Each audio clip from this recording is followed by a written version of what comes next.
Welcome to the night studio here at the Newseum. I'm your host of Inside Media, Sonya Gavankar. We have a very special guest, an insider in Washington, and a woman who knows her way around a studio herself. It's Betsy Fischer Martin is here, the senior executive producer of a very important show in Washington that everybody knows and everybody loves. It's the #1 rated Sunday morning public affairs program and the longest running television program in the world. It's Meet the Press, and she is the senior executive producer. We have loads of questions in the next 30 minutes, and our studio audience is going to help us throughout that 30 minutes. So welcome, Betsy. Thank you. I'm glad to be here. So we have an exhibit here about Meet the Press and one of its hosts, Mr. Tim Russert, who passed a couple of years ago, actually on this weekend. Isn't that correct? Thursday, yeah. So he was a major part of Washington, as you are, and let's talk about him a little bit on this Father's Day weekend before we kick off talking about this show. Tell us about what it was like to work with Mr. Russert. Well, he was great. I started at Meet the Press as a college intern at the same time that Tim started hosting Meet the Press. So we were able to work together for 17 years, and he's really the reason why I decided to go into journalism. I always loved politics. I grew up in New Orleans, so politics is sort of sport in Louisiana. I always loved politics. I thought I may want to go into politics in some fashion, and I thought I would go to law school, and I sort of had my master plan in life done, and decided to do an internship at Meet the Press. I went to American University, and we were located right down the street from our Washington bureau where we film Meet the Press. And as a college senior, I thought, this is great. I'll do this internship. I can sleep late, walk to work, just, Meet the Press. I think I've heard of that show before. And then just got bitten by the journalism bug, and that was Tim, because just the enthusiasm that he had for covering politics and for reporting about it and teaching other people about it was just really contagious.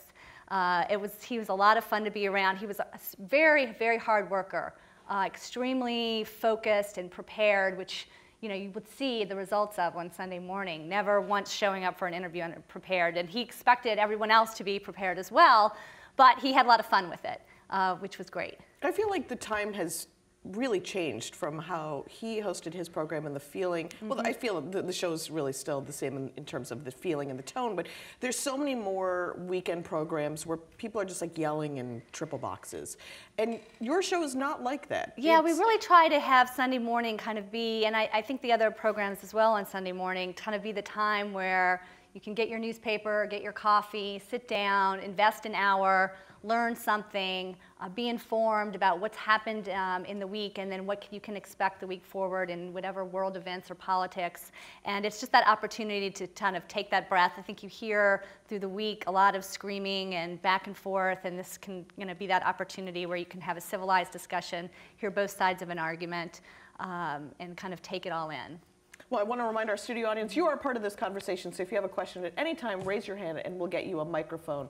I see some hands going up, so as they get microphones, let's talk about your week. First of all, when is your weekend? My weekend is usually Mondays and Tuesdays. Okay. But putting on a show every week, you're kind of always thinking and always juggling the different balls. So really, as soon as the show is over on Sunday, we kind of huddle up and talk about the show we just did, and then think, okay, well, what do we have on tap for next week? Now, sometimes in a perfect world, you can pre-book a big guest. You know somebody that's going to be very newsworthy, and you can really work a long time to cultivate and get the interview.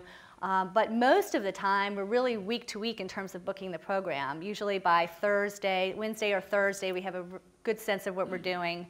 And of course, the show has to be relevant and newsy, so we can't book things too much in advance.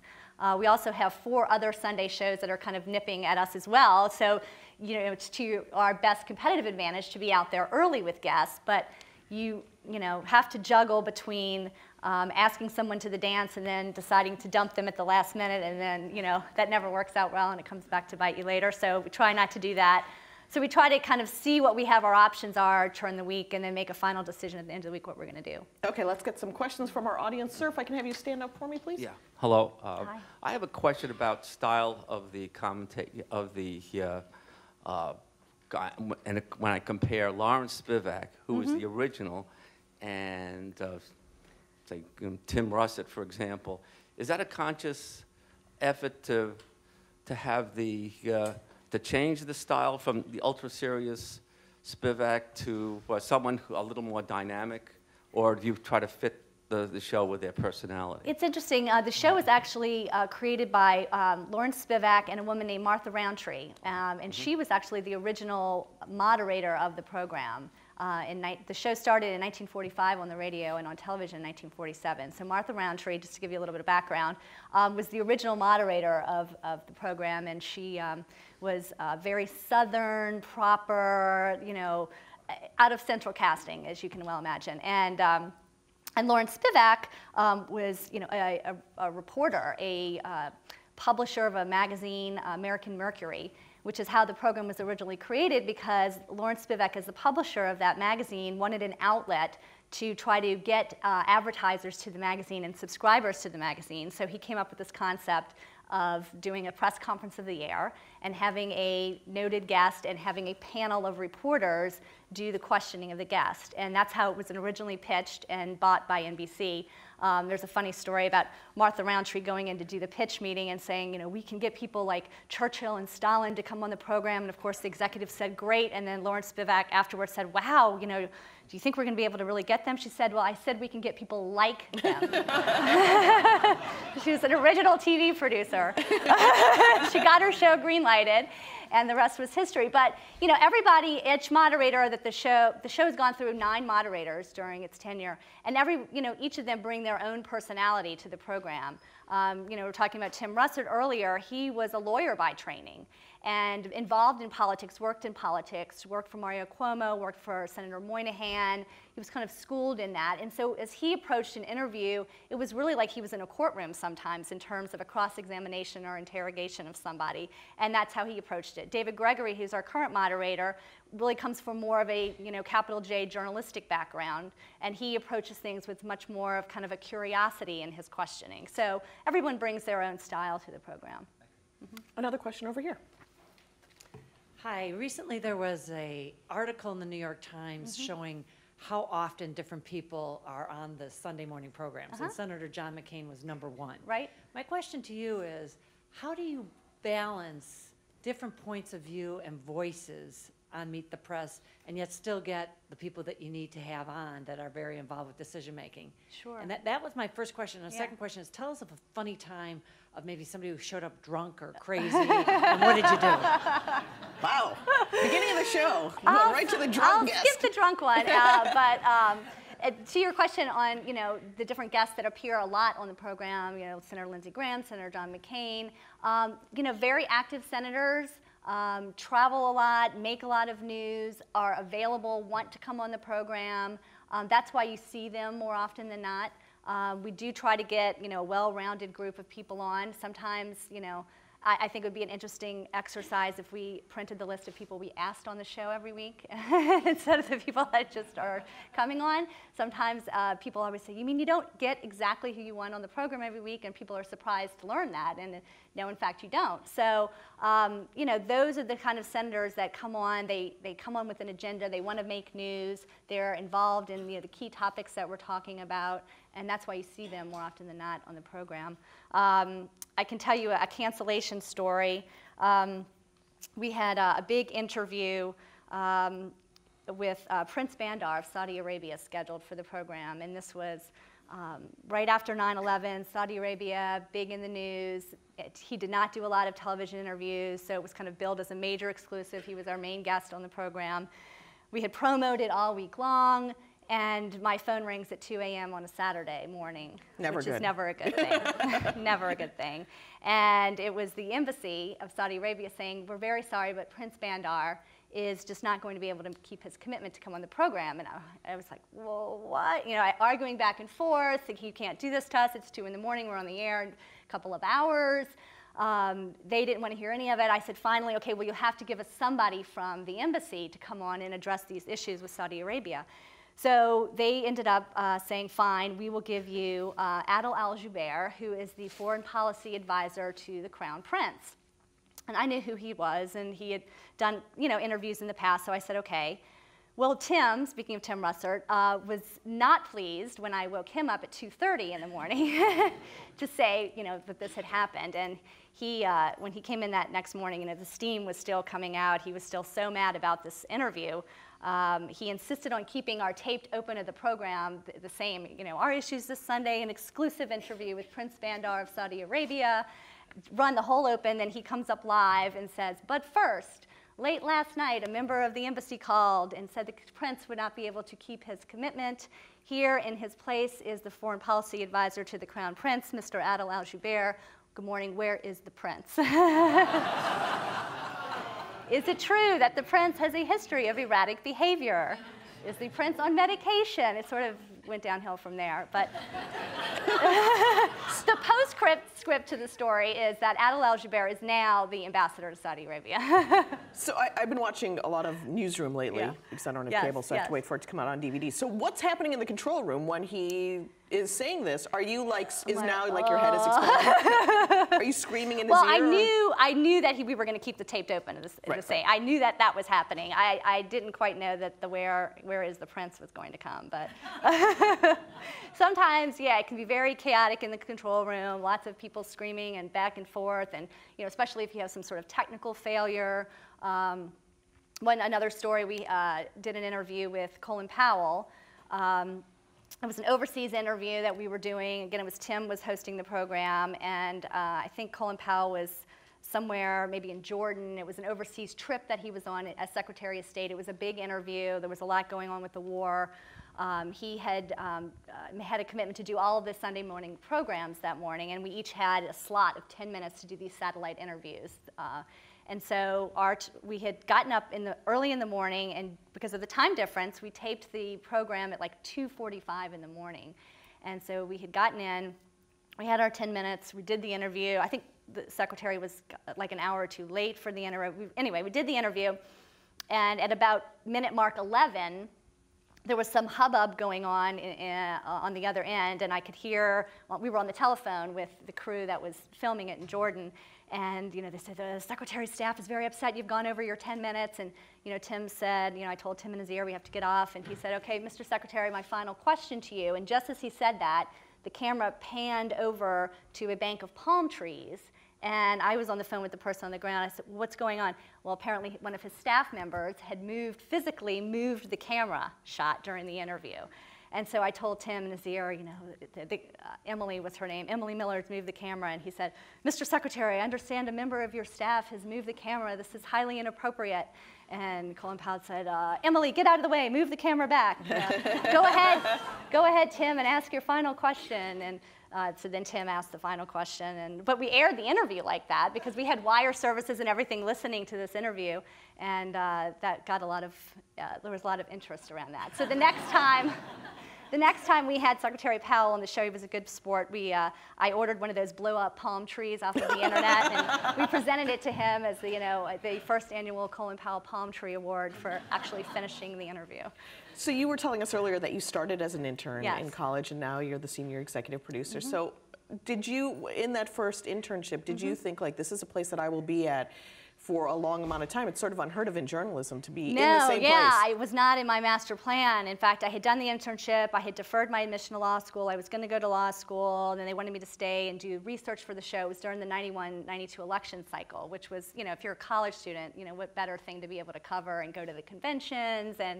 And so then a full-time staff position opened up, and I was the researcher. Now, I had studied politics, so then I went back to school part-time on the weekends. I got my master's in journalism from American University and kind of learned, some of the mechanics and the production elements of journalism while I was there, and then was able to kind of, do more producing and move up the ranks. But the worst thing about having been at the show for so long for the people that work with me is that I've done all of the jobs in the office.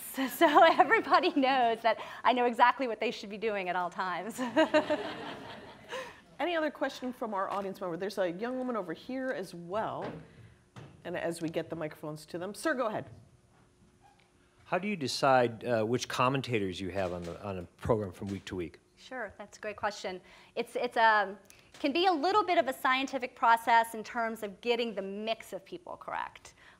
We like to have a diversity of opinion, of gender, ideology, age, race, all of that together. Sometimes, you know, over the last couple of years, we've started to also have, you know, office holders on the round table, also journalists with them, opinion leaders, and kind of really have that interesting mix of people. So a lot goes into thinking about who we're going to have on, the subjects that we're going to talk about. Usually we kind of decide that first, and then pick the best people that can, you know, talk about an issue, hear both sides of it, and have it well represented every week. Another question. Yeah, I had a question about the preparation for the show in terms of the issues that you're going to talk about. Do the guests know at all what Tim Russert's going to ask, or does he know, you know, is there an agreement about what the topics are going to be? Well, there's some money that changes hands. No, they have no idea what we're going to ask. When we call and book the guests for the program, you know, if, for example, if it's a senator, we would call his press secretary and say, you know, we'd like to have an interview with the senator this week, and we're interested in talking about Syria. You know, is he available? That kind of thing. Now, you know, if we're talking about Syria and there's something else major in the news that week, we're also, the guests know that everything is on the table when they come on the program. Now, we have had, you know, occasions when I've tried to book a guest that someone said, yes, you know, Senator so-and-so will come on, but he does not want to talk about that little problem that he's having back home, or whatever the case may be. And you're like, that's why we simply say, yeah, exactly, that, well, we're sorry, you know, we're not going to do the interview, because really he has to be prepared to talk about anything. Another question over here. Hi, you spoke about your intern experience a little bit. I'm actually here as an intern this summer in broadcast media, actually TV, morning news as well. Great. So as you can imagine, I find your trajectory, your career, like very impressive and like something to aspire to. So I was just, maybe this is a predictable or cliche question, but do you have advice for young people like us who aspire to be where you are? Absolutely. One big piece of advice I would say is really, when you're doing your, you know, the different tasks that you're assigned to do in your job, really focus on why you're asked to do them and try to get the meaning out of it, and then try to anticipate, you know, what your boss, your supervisor is looking for, and kind of think one step ahead of them, so that you're always, you know, if, for example, we used to put together big briefing books for the show when I was an intern and researcher, and we'd put together, then at the back, this is in the ancient days, pre-internet, where we literally had to clip out newspapers, go to the Xerox machine, Xerox the clip, print it out, put it in a little booklet.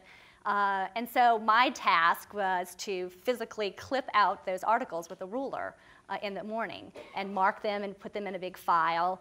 And so as the producer was kind of marking those clips, I was not only just clipping them, but I was reading the articles. I was thinking, well, why is this particular article was important? And then when I would be tasked with, you know, Xeroxing a pile of them to go in a packet, I would ask myself, well, why is this important? You know, what is the producer getting out of this? So kind of think ahead, and then realize the kind of things that your boss is looking for. Another question is around here, but in the meantime, when I figure out who has the microphone next, how has blogging, Twitter, and the internet, I mean, not so much the internet, but you know, sort of the social media changed how you guys do your show and your job? It's interesting because, I mean, it's really a way that I really consume news now a lot. I use Twitter a lot as a news feed and really get a lot of my news from that during the day. I mean, I will read the traditional papers in the morning, but as news is breaking and as people are writing articles, you know, I'll follow a specific group of journalists and publications that I trust, and really throughout the day be able to see news as it happens. You know, when I first started the show, and was talking about clipping newspapers and pre-internet, you know, there was, on a Sunday morning, if we were going to have, you know, Senator McCain on the show, for example, I would be calling the newspaper in Arizona or our affiliate there saying, is there anything on the front page about Senator McCain? If so, can you please fax it over?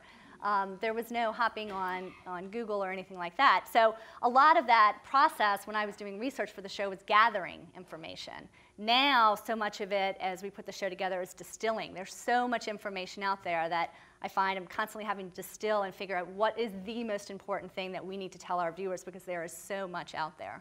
What happens when a guest messes up on the show? What kind, and there's fallout. Not our problem. Exactly.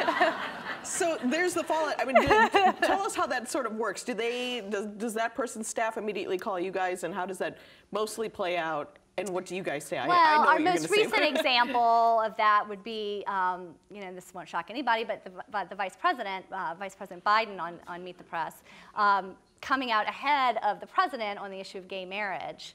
And that was, he got way out in front. And after the interview, I'm not quite sure his staff really realized the significance of what he had said. And we had pre-taped that interview, I think it was a Friday. So that was kind of sitting. And I don't know the backstory. I would love to find out one day over beers with his staff if they knew what happened and what the fallout was going to be. My guess is they probably didn't. But then, of course, we aired the interview, and the president had to come out and then change his position on it. It was one of those instances where that happens. I mean, we've also had, how many times have you seen this clip of Susan Rice on all the Sunday shows on Benghazi? Come on and then have to spend all of this investigations and everything. There's a ramification from what she said on a Sunday morning program. Another question in the back here somewhere. Go ahead. First, I just want to say that Tim is greatly missed, first and foremost. What do you think was his core vision as a journalist during his time at Meet the Press? And was there any particular public figure or politician who affected that in any way, positive or negatively? Well, I think his big vision and his mission was really the issue of accountability for people that were running for office.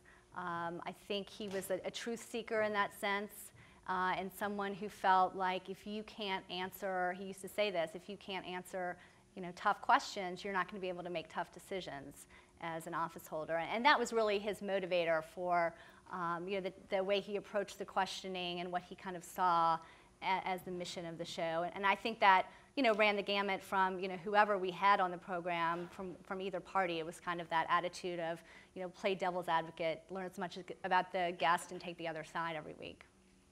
Another question here in the front.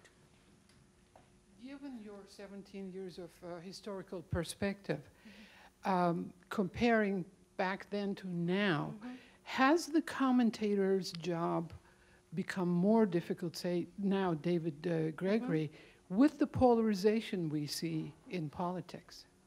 I do think, I don't know if it's more difficult, but I do find that there is less willingness for the guests, for example, to come on together. There is less of a willingness. We used to do, many, many programs with the majority and minority leader of the Senate, Bob Dole and George Mitchell on the program together, sitting side by side, answering questions about, the big issues in Congress.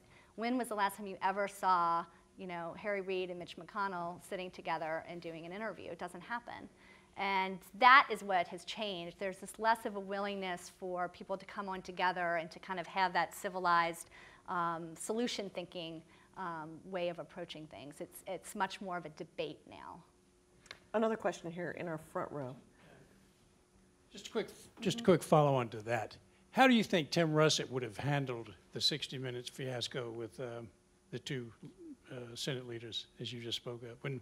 When McConnell and Reid were on together and that nightmare of an interview that took place, how do you think Tim Russert would have handled that, and what would he have said? That's interesting because, one of the things that I think is kind of in the moment with Meet the Press is that you have the ability to sort of have that live, in-the-moment interview where kind of anything can happen, and I think people are maybe a little bit more on their game and kind of willing to engage. I'm not sure how he would have handled that, but it probably would not have been kind of done in the same format. As we're running out of time, I want to make sure that our audience members get the microphone if they want to ask a question. You've also been the executive producer for a lot of election coverage and debate programs. How different is doing the weekly show, a debate program, and of course, covering election coverage? Yeah, doing a debate, as you can imagine, there's just a lot of mechanics involved and a lot of negotiations with the candidates. Most recently, we did a big debate for Meet the Press in New Hampshire with all the Republican presidential candidates this last cycle. And just, being able to coordinate with the candidates, getting them, A, to agree, B, to agree to come on Meet the Press, and then the format of it, the lead up to it, the production of it. There's just a lot more elements than sitting in your nice, comfortable studio that you're used to when you're in a big university with a crowd of 1,500 people, and you have to get tickets. And fortunately, that's all. NBC News kind of jumps into that, and we have a great specials unit that helps with all of those logistics and putting that all together and kind of really making it run seamless. Excellent. Another question right here. You mentioned you're from New Orleans originally, and that's a place that's been in the news a lot over the last few years. What's that been like for you as a native to watch the coverage from this level? You mean specifically about Katrina? Katrina. Yeah. That was hard because there was this sense of being having obvious interest in what was going on there and kind of seeing that entire episode play out, and we did some really big interviews around that, tough interviews around that time. We had a very tough interview with Michael Chertoff, who was the Homeland Security Director that Tim spoke with, an interview with Ray Nagin, the mayor. Then we had a very famous interview that we did with the parish president, who was Aaron Broussard, and he kind of broke down on the program and started crying. And but that was an interview that Aaron Broussard was the mayor of a neighboring town when I was growing up. And so he was kind of a character in and of himself, and I remember him from growing up. And so during all the coverage, I remember hearing an interview of him on the local channel, CBS affiliate on the radio. And he was very similar to how he was on Meet the Press, and very animated and worked up over this whole situation. And I remember telling Tim, we have to get this guy on the program. And of course, he didn't know who Aaron Broussard was. How would you ever know that? And I was like, I promise you, this is going to be a good interview. And it turned out to be. And I think Aaron Broussard has had a long history after that. I think now he may be in a lot of legal trouble and may or may not be in jail. I can't remember, but it's Louisiana, so I don't know the chances are. We have a question here from the floor area. Yes. Yes. Can Hi. Can you give us an update of this week? It was such an exciting week, all kinds of issues. How did you come out to see who guests you're going to get? There was so many different issues this week.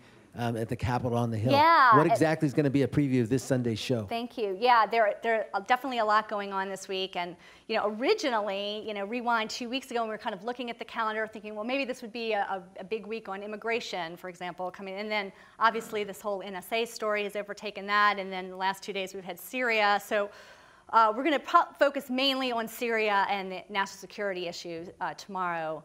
We're going to have 2 senators from the Senate Intelligence Committee, and then we're going to have a roundtable, including Michael Hayden, the former CIA director, on the program, Andrea Mitchell, several other reporters, to kind of dive in a little further on all of that. But it's definitely a great example of a week where there's, and for us, that's the best kind of week. You never want to have that week where you're flipping through the newspaper, oh gosh, what are we going to possibly talk about? Those are the worst, that's like August material. So we love this. Tell us a little bit about David Gregory. First of all, I know he's like 20 feet tall. 20 feet tall. Yeah. Well, David Gregory and I actually went to college together. Little known fact, and I joke he looks 10 years older than me, but with all that gray hair. But yeah, we actually went to college together, and he's had a great run at NBC. Of course, was our White House correspondent for 8 years, and under President Bush. And in fact, we had a great time a couple of weeks ago. We went down to the Bush Library for the opening and dedication, and did some interviews down there. And it was a lot of fun for David to kind of be back, covering the former president, seeing a lot of the staff people there, that whole reunion. And we did an episode. We started a show called Press Pass, not to knock off your group here's name because it's of the same, but we started a web show where we do kind of more conversational interviews throughout the week, post them online. It also airs here in Washington after Meet the Press on WRC, our local affiliate. But we did a Press Pass interview down there with a lot of the former staffers for the president, which was a lot of fun as well. As folks go to our exhibit of Tim Russert's office, anything you want to share with them of what it was like for you to see that office space? It is done with perfection. The Newseum did a really great job putting it together. Yeah, I would definitely recommend you see it. I mean, everything is very authentic, really just how it was. you know, the sign in front of his desk, "Thou shalt not whine," was always there. On the side of the desk, though, for me, what's not there is there was a chair. I think maybe the chair is in there, but it's in a different place. That was in front of the desk on the side, and that was kind of my plop chair. So when I would come in his office, it would be next to the desk, and that's where I would sort of plop with all my papers or lunch or something like that, and work out of his office that way. So for me, when I walk in that space up there, sometimes I want to find that chair and plop down. Well, we are out of time for this conversation of Inside Media. Please give a warm round of applause to our wonderful guest, Betsy Fischer Martin, for sharing the insights into Washington and Meet the Press.